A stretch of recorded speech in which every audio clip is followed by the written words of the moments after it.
السلام علیکم ناظرین۔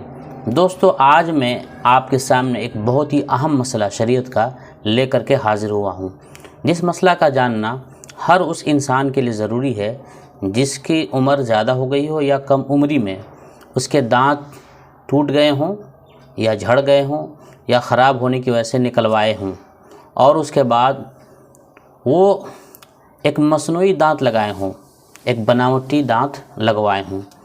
تو کیا ایسے لوگوں کے لیے جو مصنوعی دانت لگوائے ہوں، کلی کرنے کے وقت جب وہ وضو کریں یا غسل کریں تو کلی کرنے کے وقت ان دانتوں کا نکالنا ضروری ہے، اور نکال کر کے کلی کرنا ضروری ہے یا ضروری نہیں ہے؟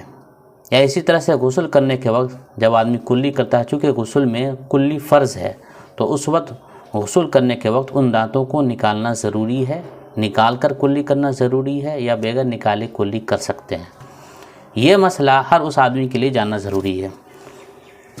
تو اس مسئلے میں اس بارے میں فقہاء کرام، علماء کرام لکھتے ہیں کہ اس بارے میں دو طرح کے دانت ہوتے ہیں۔ ایک وہ دانت لگائے جاتے ہیں جو فکس ہوتے ہیں دانت میں، جیسے سونے چاندی کے دانت کوئی لگواتے ہیں تو وہ دانت بالکل فکس کر دیے جاتے ہیں، اس کو نکالا نہیں جا سکتا، اس کو نکالنا بہت مشکل ہے۔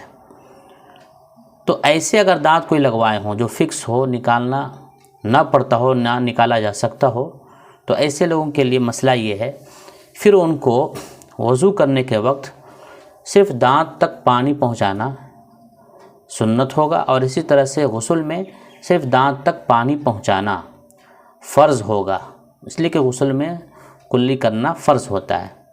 لیکن کچھ لوگ ایسے ہوتے ہیں جن کا دانت مصنوعی جو ہوتا ہے وہ ایسا ہوتا ہے کہ جب ضرورت پڑتی ہے تو ان کو اپنے دانتوں کو نکال کر باہر صاف کرتے ہیں، یا نکال کر سوتے ہیں، یا نکال کر جب ان کو ضرورت پڑتی ہے نکال کر باہر رکھ دیتے ہیں۔ تو اگر ایسے دانت ہیں مصنوعی جس کو آسانی سے نکالا جا سکتا ہے، نکال کر باہر رکھتے ہیں، کھانا کھانے کے بعد صفائی کرتے ہیں، تو ایسے دانت والوں کے لیے ضروری ہے کہ جب وہ کلی کریں وضو کرنے کے وقت تو اسے نکال کر کے کلی کریں، نکال کر کے کلی کرنا، اور نکال کر کے اس جگہ تک پانی پہنچانا، یہ سنت ہوگا وضو میں۔ اور جب غسل کریں گے تو جب کلی کریں گے تو اس کو نکال کر کے کلی کرنا، اس دانت کو نکال کر کے کلی کرنا اور اندر تک پانی پہنچانا۔ غسل میں کلی کرنے کے وقت اس کو نکالنا فرض ہوگا، نکال کر کے کلی کرنا فرض ہوگا۔ اگر آپ بغیر اس کو نکالے غسل کے وقت کلی کرتے ہیں، بغیر دانت کو نکالے، اور ایسے ہی کلی کر کے آپ اپنا غسل پورا کر لیتے ہیں، تو آپ کا غسل نہیں ہوگا، آپ کا غسل نہیں ادا ہوگا۔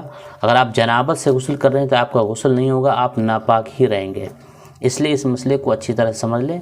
ایسے دانت والے جن کا دانت نکالا جا سکتا ہے، جب وہ غسل کریں تو کلی کرنے کا وقت آئے تو دانت نکال کر کے کلی کریں، یہ فرض ہوگا۔ اور سنت وضو میں دانت نکال کر کے کلی کرنا سنت ہوگا۔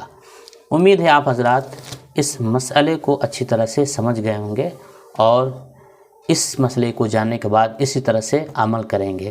والسلام علیکم۔ دوستو، آخر میں گزارش ہے کہ اس طرح کے مسائل، اس طرح کے اسلامک باتیں، اسلامک نالج جاننے کے لیے میرے چینل کو سبسکرائب کر لیں، تاکہ اس طرح کی قیمتی باتیں آپ تک پہنچ سکے۔ والسلام علیکم ورحمۃ اللہ وبرکاتہ۔